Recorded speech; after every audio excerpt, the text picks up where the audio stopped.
our channel, that is Future IAS on the YouTube, where you will get the daily current affairs related video lectures. So that will be helpful for your preparation also.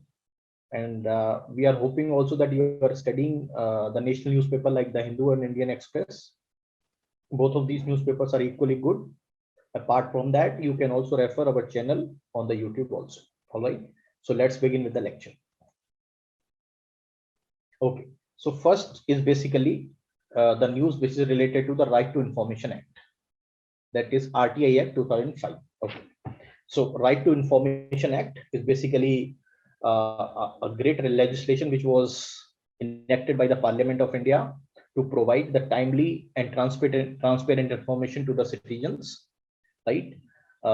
Ultimately to empower the citizens, right? To look into how the administrative decisions have been taken place, and also it will also empower the citizens to scrutiny, right, the government's actions. So here the RTI activist called Venkatesh Nayak, right, have analyzed the report or the RTI reports which have been given by the central government in 2019 and 20. Okay, so it is based on the analysis which was done by an RTI activist, Venkatesh Nayak, which has given, right, the information related to the RTI request which was filed with the central government departments. Okay, so it is says that this report says that there are 4.3% of the rejections, okay, related to the RTIs which have been filed by the people in 2019-20. So ultimate rejection was only 4.3%. Okay, that is only the data which is related to the central government or Central Information Commission. Okay, so this report basically says that in the Central Commission's annual report, this is the lowest ever, right, rejections which was done by the central departments related to the RTI. Okay, so among this 4.3% I'm talking about, okay, among them 40% of rejections did not have, right, or did not include any valid reasons why they have rejected. Okay, because they did not invoke one of the permissible exemptions which have been provided under RTI Act. Okay, if they have been included in the permissible exemption, they would have provided some reason for rejection of their application related to some information, or they would have given the the answer or the reply related to the RTI, but they have not included in the permissible exemptions which have been given in the RTI Act. So which have been analyzed by a report data by RTI activist Venkatesh Nayak. Okay, 90% of rejections, I'm talking about this 4.3% of those rejections. In that 90% of the rejections are done by the Prime Minister's office. Okay, then if you see in the central government, right, how the central government authorities, central government departments, right, how many RTI applications they have received. So if you consider all central government departments, ministries, they have received 13.7 lakh RTI requests in 2019-20. Okay, out of this 13.7 lakh RTI request, only 58,634 was basically rejected. That is amount to around 4.3% of the total RTI request. Okay, that was summarily rejected. Okay, if you see the rejection rate, right, in the years, for example, in 2005 and 6, the rejection rate was 13.9% out of 100%. Okay, which was very high. It has been declined to 8.4% in 2014-15. Okay, but in 2019-20, this rate has further declined to 4.3%. So this trend of declining the rejection rates by the central government is on the falling side. It is continuously decreasing. Okay, it is the lowest ever rejection which was done by the central government, right? And the Home Ministry basically have the highest rate of rejections. That is almost 20% of all RTI which the Home Ministry received have been rejected by the Home Ministry. Okay, regarding Agricultural Ministry, the Agricultural Ministry also, its rejection rate have been doubled. So it has only 2% of the request which was rejected by the Agriculture Ministry in 2018-19, but in 2019-20 it has increased to 4%. So only 4% of the requests related to RTI have been rejected by the Agricultural Ministry. Okay, but highest rate of rejection from the ministry side, that is Home Ministry, almost 1/5 or 20% of all the requests have been rejected by the Home Ministry. Okay, regarding the police and the paramilitary forces and the armed forces, okay, they also saw the increasing rate of rejections in their department. Okay, this is basically the data which shows you how many rejections have been taken place, or what are the percentage of the rejection ministry wise. Okay, so you can see highest rate of rejection is 20%. That means 1/5 of all RTI applications, okay, rejected by Home Ministry. In the same way, 12% of all RTI requests which was received by the Finance Ministry rejected. Delhi High Court rejected 12% of RTI applications. Ministry of Power rejected 11% of total RTI applications which have been filed with the Ministry of Power, right? So you must understand that one. Indian Air Force rejected 11% of RTI applications which have been filed. Supreme Court of India rejected 10%. Ministry of Shipping rejected 9%. Delhi Police rejected 9%. IT Ministry rejected 8%. Ministry of Women and the Child Development rejected 8% of RTI applications which have been filed with respective department or ministries. Okay. Next, the Cape of Good Hope. Now, as you have known already about that, the Suez Canal have been blocked because of some incident over there. Okay. Now, what is happening is that almost 12% of the trade, which in terms of volume passes through the, the Suez Canal, which have been affected. Okay. Now, India's trade with the Europe, North America, South America is also affected because of this blockage of Suez Canal. So India is also having, the trade in terms of $200 billion. Okay, to that tune of trade is basically getting impacted with the Europe, North America, and the South America because of the blockade which have been done in the Suez Canal. Okay, now what is happening is that Department of Commerce, which is planning to reroute all the shipments or all the ships which have been moving towards the Suez Canal, now they have been rerouted through the Cape of Good Hope. Okay, this Cape of Good Hope is basically, a rocky headland on the Atlantic coast of the Cape Peninsula. It is located in the South Africa. Okay, so instead of moving right from the Indian Ocean region towards the Suez Canal, now the ships will be rerouted,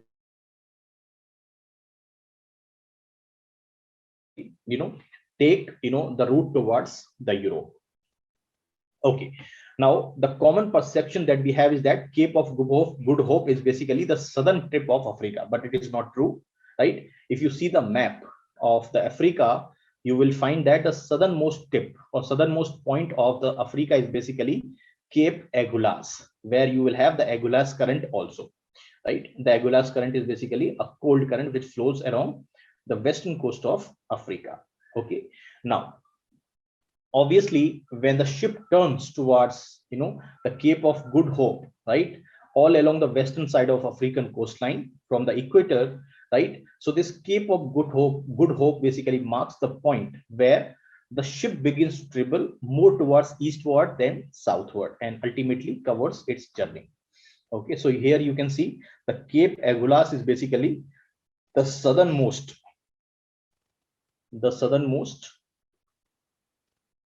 tip of Africa. Okay, I was talking about the Cape of Good Hope, right?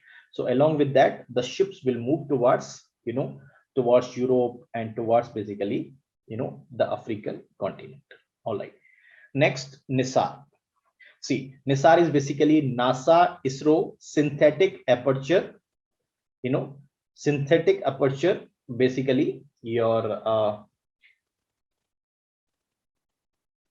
radar, right? So it is basically the NASA ISRO synthetic aperture radar. Okay, it is nothing but the imaging the imaging satellite,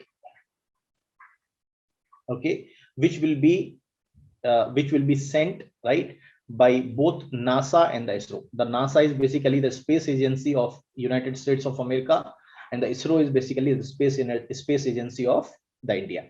So NASA and ISRO both are collaborating of developing this satellite, which is known as NISAR. That is NASA and I means ISRO, S means synthetic, A means aperture, and R means radar. It is basically a satellite which will basically, look into the planet surface, right, as small as 4 inches, and it will cover the area of around half of the size of a tennis court. Okay, so the NISAR is basically a satellite. Its size is around 1 SUV. Okay, you have seen the SUV size, so it will be SUV size satellite, which will be jointly developed by the space agencies of United States of America and India. Okay, the name NISAR is basically the short form for the NASA ISRO SAR. That is basically the synthetic aperture radar, which is basically developed by the NASA as well as with the collaboration of ISRO. Okay, now essentially the synthetic aperture radar is basically a technique for producing high resolution images. That means this satellite would basically capture the high resolution images on the surface of the earth. Okay, this has very high penetrating power. Okay, so radar can penetrate even the clouds also, even the darkness also.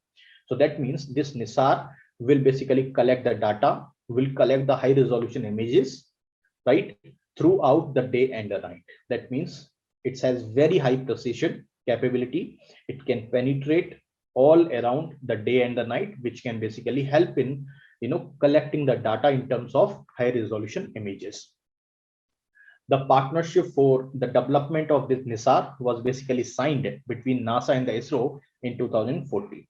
Okay, regarding the NASA and the ISRO, the NASA would provide one of the radars, okay, for the satellite.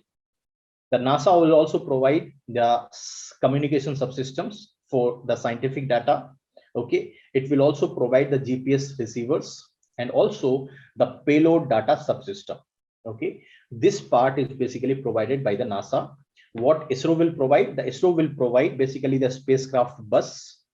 Okay, then the ISRO will also provide the second type of radar, which is known as the S-band radar.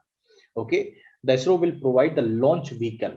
Okay, so it is the launch vehicle which is India made, which will be used to ultimately to send this NISAR, as well as associated launch services will be provided. That means this NISAR will be sent to the space from the Indian soil in the Indian launch vehicle. Okay, so this satellite will be launched in 2022 from India, that is from Satish Dhawan Space Center, which is located in the Sriharikota Island, India, right, into the near polar orbit to look on the surface of the earth. Okay, so this will basically scan the globe every 12 days. Okay, and it will have the life of around 3 years, right? So that means this NISAR, which is a satellite which will be launched in the near polar orbit in 2022 from Satish Dhawan Space Center, okay, which will have the life of, or the mission of around 3 years, that will imaging the earth surface in terms of the ice sheets, in terms of the sea ice, in terms of the earth land, right? That will give the precise information regarding the planet, as well as it will also, right, scan the globe in every 12 days, right? The scientists or the scientist community from both of the countries basically getting benefited out of this basically inspection. Okay, so you can see this is basically NISAR. So here you will have the radar antenna reflector. Okay, then you have radar antenna boom, then you have the spacecraft bus, you have the solar arrays which will provide the necessary electrical support or energy, then you have the radar instrument structure and the electronics which will also help in taking high resolution images. Okay, next you have the Tigray. See, Tigray is the region basically which lies in the northern tip of Ethiopia. Now this Tigray is basically a restive region. Restive region means it is a conflict, or it is a conflict region, right? which is basically, you know, lot of atrocities, lot of violence have been carried out against the civilians. Currently the Eritrea, which is a neighboring country to the Ethiopia, is having its troops inside the Ethiopian, the northern Tigray region, right, to control that region. So what is happening is that there was a truce, or there was a peace deal, right? So the Ethiopian Prime Minister Abiy Ahmed basically announced that, you know, a potential breakthrough was basically happened in this conflict zone, right? And the Eritrea will pull out its troops, right, from the Ethiopia's the northern Tigray region, which is basically a conflict or the restive region. The Ethiopian Prime Minister Abiy Ahmed was also the winner of 2019 Nobel Peace Prize. Okay, so as I told you that the Tigray region is basically the northernmost region of the 9 regions of the Ethiopia. The regions in the basically Ethiopia is known as Kililat. Okay, so it is one such Kililat in the Ethiopia. Okay, the Tigray is basically the region where the different people or different, you know, the ethnic people resides. For example, you have the Tigrayan, Irob, and Kunama peoples basically reside in the Tigray region. Okay, the Tigray is basically also known as the region 1 according to the federal constitution of Ethiopia. Its capital and the largest city is Mekelle. Okay, and Tigray is basically bordered, if you see the political map, with the Eritrea in the north. It is also bordered with the Sudan to the west. It is also bordered to the basically Amhara region to the south and Afar region to the east, as well as to the southeast region. Okay, so I was talking about this Tigray region, which is basically bordered with Eritrea. Okay, next, the Maharashtra Bhushan Award. Okay, this Maharashtra Bhushan Award is basically the highest honor or highest award given by Maharashtra government. Okay, so the Maharashtra government this time have chosen the legendary singer Asha Bhosle for this Maharashtra Bhushan Award for the year 2020. Okay, the committee which has decided to grant this award to the legendary singer Asha Bhosle is basically chaired by Chief Minister of Maharashtra Uddhav Thackeray, who has taken this decision in basically regarding the presentation of this Maharashtra Bhushan Award to the Asha Bhosle for the year 2020. Okay, this award or the Maharashtra Bhushan Award was basically instituted in 1996 by the state government of Maharashtra, right, in recognition of the distinguished work, right, which have been done by the people of Maharashtra, right, as well as the achievements in the eminent persons, right, from the state. So the person who have done the distinguished work and having achieved, right, in terms of the achievement in the different walk of the life, that people would be selected by the state government in terms of the Maharashtra Bhushan Award, and those people will be awarded, right, a cash prize of 10 lakh as well as a citation also. Okay, regarding Asha Bhosle, the Asha Bhosle was basically born on September 8th, 1933. She was born in the Sangli district of Maharashtra. Okay, and her father was also renowned Marathi stage actor whose name was the Dinanath Mangeshkar. Okay, the Dinanath Mangeshkar basically initiated the Asha Bhosle into the music. Okay, and later she became a legendary singer. Okay, the Asha Bhosle also received the Dada Saheb Phalke Award in year 2000 also. So she is Asha Bhosle. Okay, next, the Indian Beamline project. Okay, this Indian Beamline project is basically a joint project between India and the Japan. It is a joint project, first of all.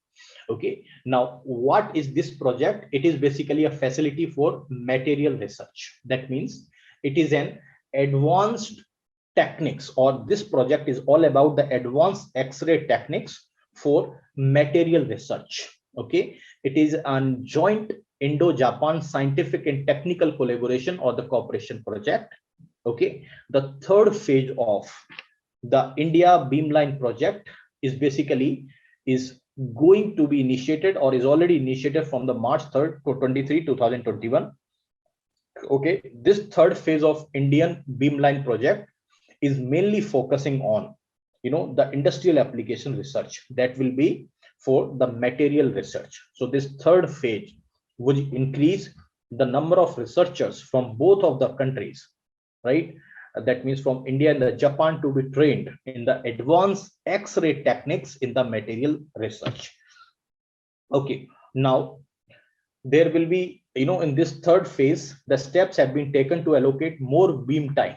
Okay, this beam time, that means for studying this material research. Okay, the more allocation will be provided to the Indian scientists, to the Indian researchers. Okay, that will get access to this beam time.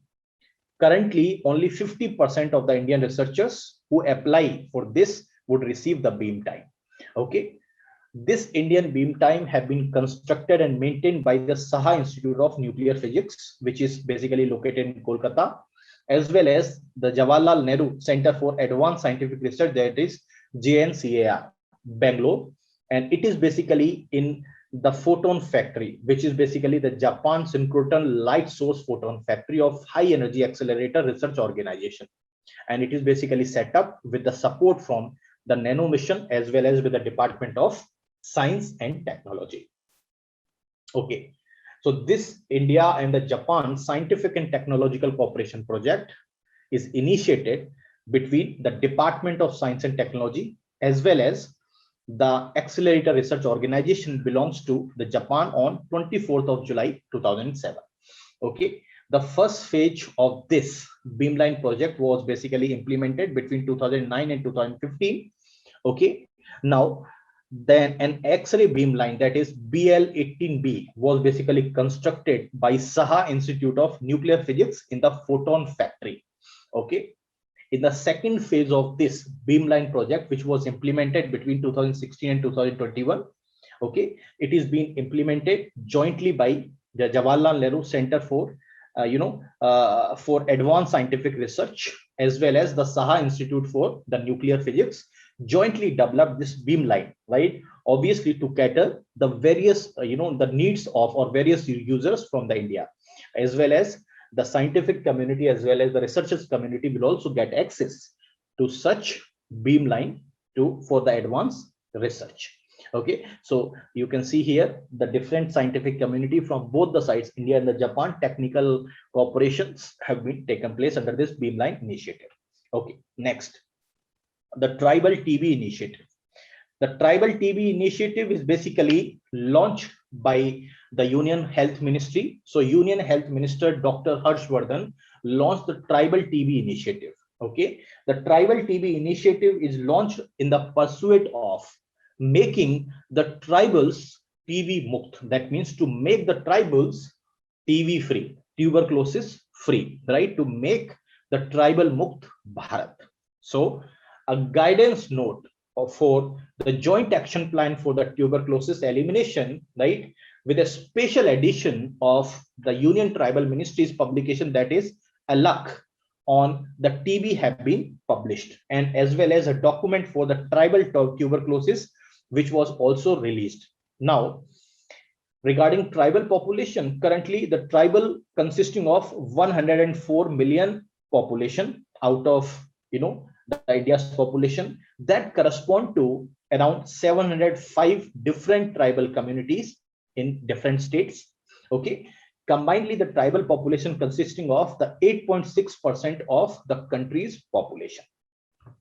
Okay, if you see in terms of the states, right, currently the tribal population resides in basically 19 such states. Okay, so India's population basically resides in 19 such states, and 177 tribal districts have been identified as a high priority districts. Okay, these 177 priority or tribal districts, why they have called or why they have identified in 19 states as a high priority districts. Okay, in terms of various parameters, for example, in terms of the physical remoteness of that particular area, in terms of the malnutrition among the tribal population, in terms of the poor living conditions in the tribal population, in terms of the lack of awareness right, which is basically led to the vulnerability of the tribal population related to the tuberculosis.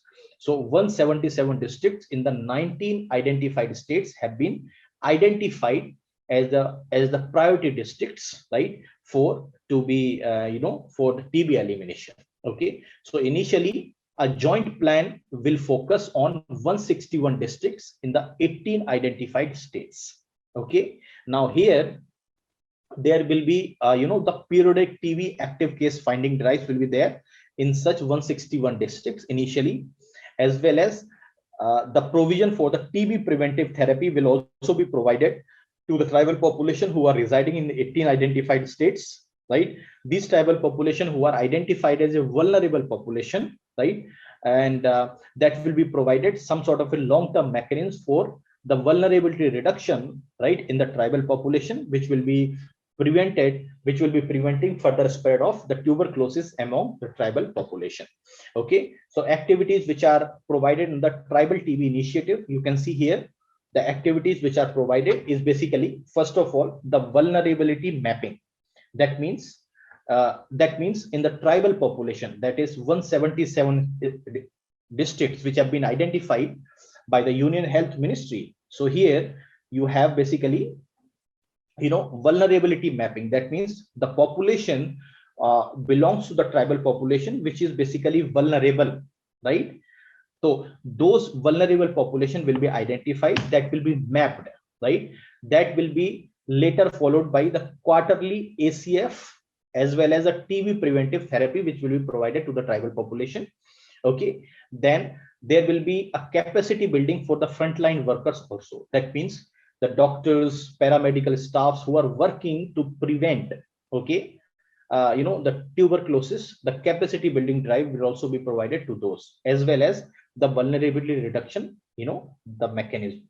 Then you also need the multi-sectoral collaboration for the social determinants, which also help in the reduction of the tuberculosis. Okay, then you will have the budgetary outlay or the budgeted district health action plan, right? So district wise health action plan will be implemented with the help of the Ministry of the Tribal Affairs, and this is the 4-year action plan which will be implemented from 2021 to 2025 for ultimately the TB elimination from the tribal districts. Okay, then you have the National Clean Energy Program. Okay, the National Clean Energy Program is basically implemented by the Union Ministry.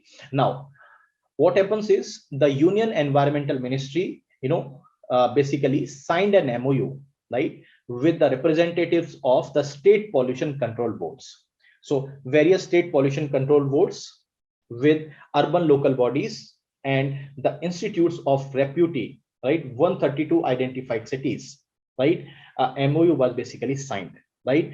This MOU was signed for the implementation of the city specific action plan. Okay, this city specific action plan is mandatory to be having, right, as per the city need. That will be helpful in terms of removal of the particulate matter concentration in the city wise, right? And that is the city wise action plan is basically mandated under National Clean Energy Program. And in that pursuit, the Union Environmental Ministry have signed an MOU with the various state pollution control board as well as the local bodies. Okay, so the National Clean Energy Program is basically a long-term program.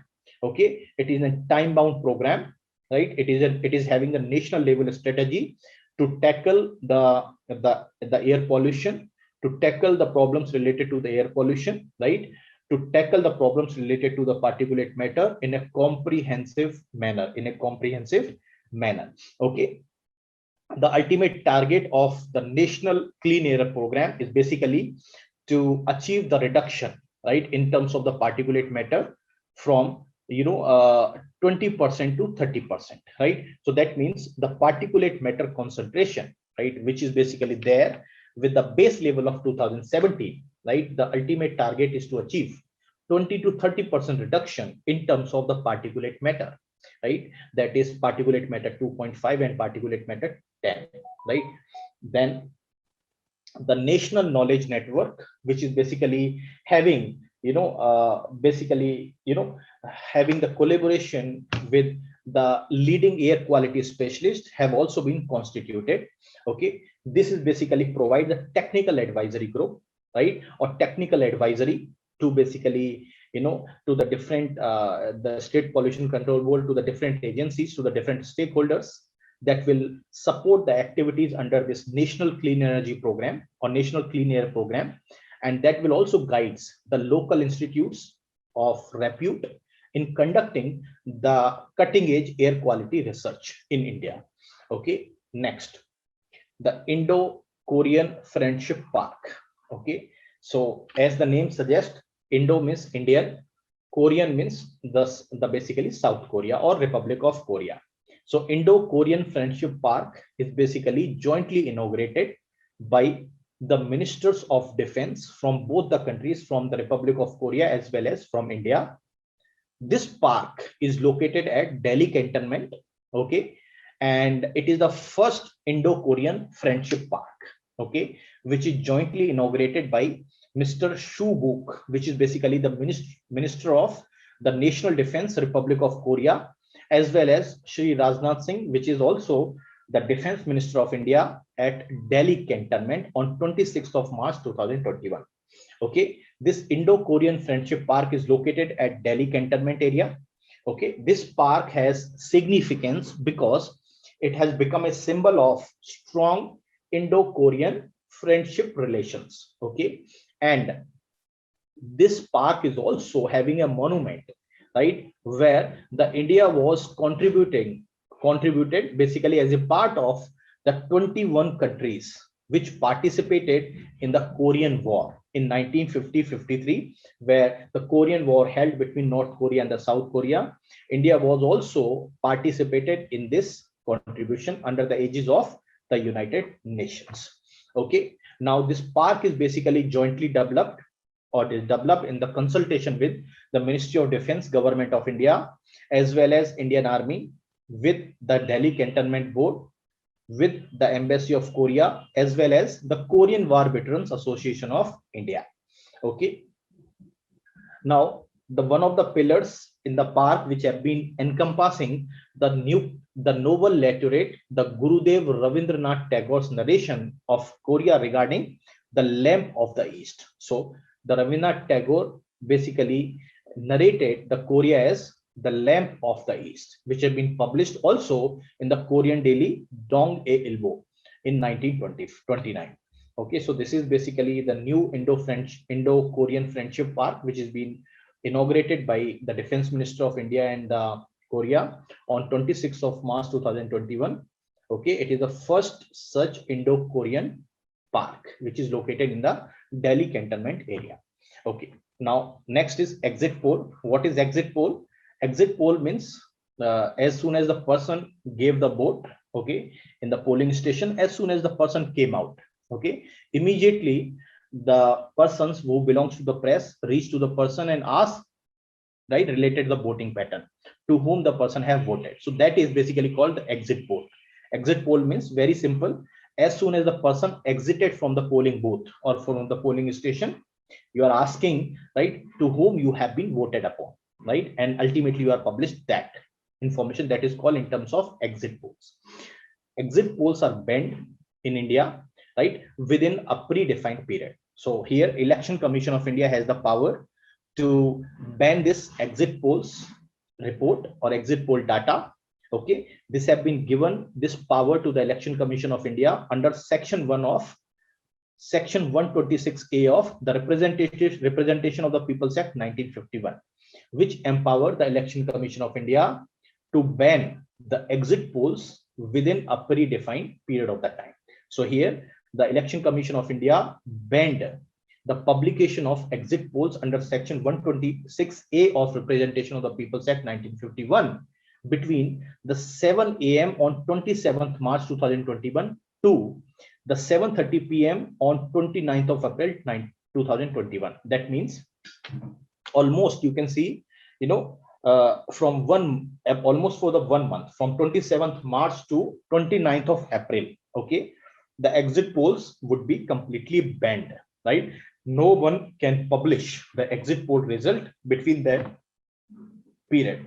Okay, during that period, the conducting any exit polls, publishing such data, publicizing such data, right?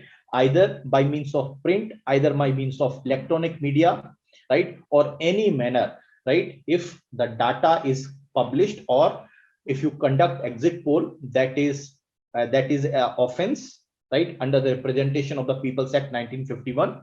Okay, and that publication of exit polls is basically totally prohibited due to the General Assembly elections, which is going to be happened, right, in the Legislative Assembly of Assam, Kerala, Tamil Nadu, West Bengal, and the Pondicherry. These four states and one union territory. You have the elections between basically March and April.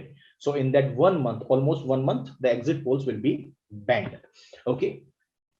Then there is opinion polls also, right? This power is given under section 126 clause 1 clause B under the Representation of the People's Act 1951. Okay, now here also the displaying of any election matter, including results of opinion poll, right? Any sort of a poll survey in electronic media or whatever may be the medium, it is totally prohibited, right? That is prohibition period of 48 hours ending with the hour fixed for the conclusion of the polls, right? So that means you cannot publish or you cannot display any opinion polls that have been taken or that is going to be conducted during a period of 48 hours that has been fixed ending with the hour fixed for the conclusion of the poll. If you publish or if you take any sort of opinion poll, that is an offense under Representation of the People's Act 1951. Okay, so that's all for the today. Thank you very much. We will meet tomorrow for our next current affairs. So thank you very much. We'll meet tomorrow.